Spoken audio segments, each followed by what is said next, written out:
दिगंबरा दिगंबरा श्रीपाद वल्लभ दिगंबरा अवधूत चिंतन श्री गुरुदेव दत्त. नमस्कार. तुम्हा सर्वांचे श्री स्वामी भक्ती या चॅनेलमध्ये स्वागत. सर्वांना श्री स्वामी समर्थ. नवरात्रमध्ये आपण आपल्या कुलदेवीची ओटी कशी भरायची आहे, ओटी भरत असताना कोणत्या मंत्राचा जप करावा, ओटी कधी भरावी, ओटी कुठे भरावी, ओटीचे काय करायचे याविषयी आजच्या व्हिडिओच्या माध्यमातून मी तुम्हाला माहिती सांगणार आहे.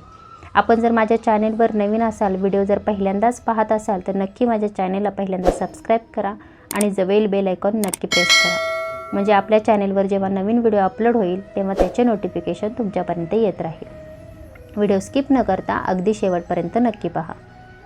नवरात्रमध्ये आपण आपल्या आईची सेवा करत असतो आणि त्याच वेळेला या 9 दिवसामध्ये आपल्याला आईची ओटी ही आपल्या घरामध्ये कशा पद्धतीने भरायची आहे, कशी भरू शकतो याविषयी माहिती घेऊयात.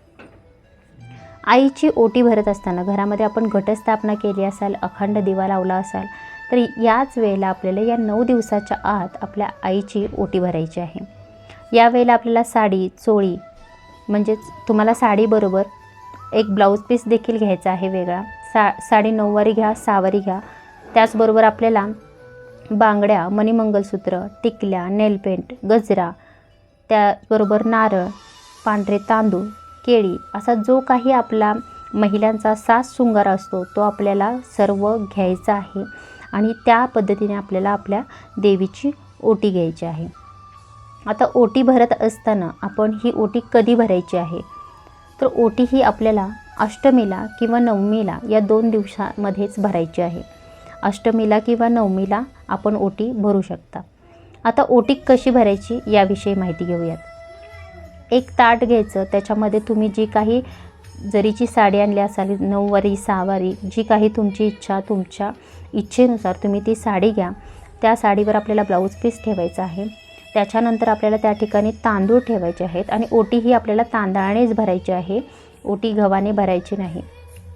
तांदळाचीच ओटी आपल्याला भरायची असते. तांदूळ ठेवा, त्यानंतर त्यावर नारळ ठेवायचा आहे. नारळाची शेंडी ही आपल्या देवी ज्या ठिकाणी आपण घटस्थापना केलेली आहे त्या बाजूला झाली पाहिजे. अशा पद्धतीने नारळाची शेंडी आपल्याला देवीकडे तोंड करून ठेवायची आहे. त्याचबरोबर आपण जो काही साज शृंगार आणलेला आहे तो एका ठिकाणी एका प्लेटमध्ये घेऊन त्याच्या बाजूला ठेवायचा आहे.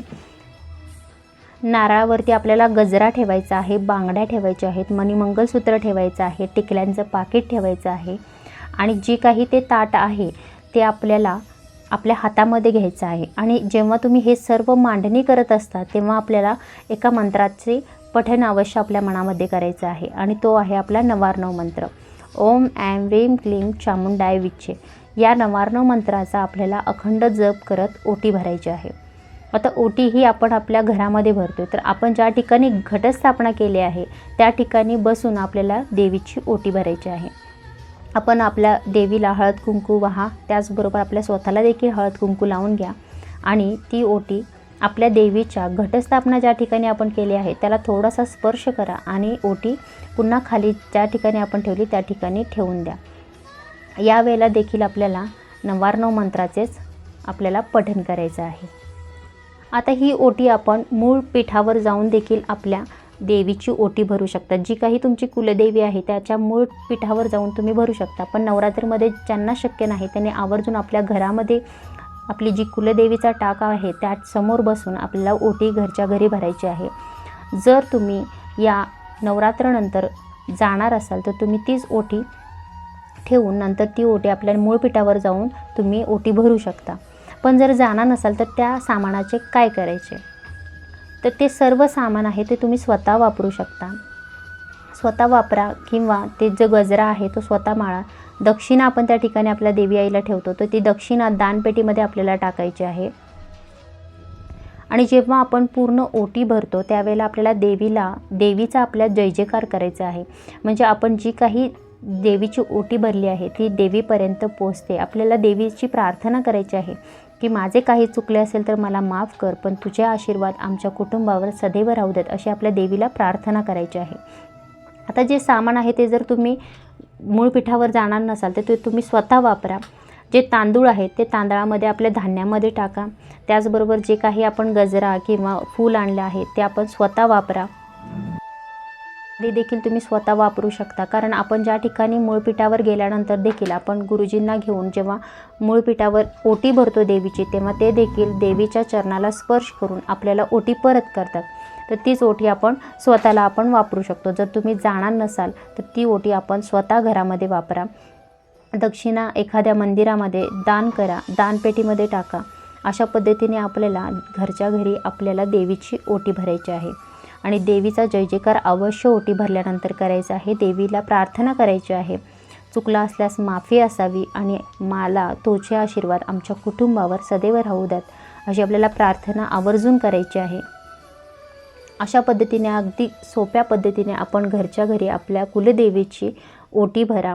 ओटी ही आपल्याला नवरात्र पूर्ण होण्याआधी अष्टमीला किंवा नवमीलाच भरायची आहे, हे तुम्ही सर्वांनी लक्षात घ्या. आणि या 2 दिवसामध्ये अवश्य आपल्या कुलदेवीची ओटी घरामध्ये अवश्य भरा. स्वामी तुमच्या सर्वांच्या सर्व चांगल्या इच्छा पूर्ण करोत, ही स्वामींचरणी प्रार्थना. व्हिडिओ आवडला असल्यास नक्कीच व्हिडिओला जास्तीत जास्त लोकांपर्यंत शेअर करा, चॅनेलला सबस्क्राईब करा आणि कमेंट नक्की करा. श्री स्वामी समर्थ.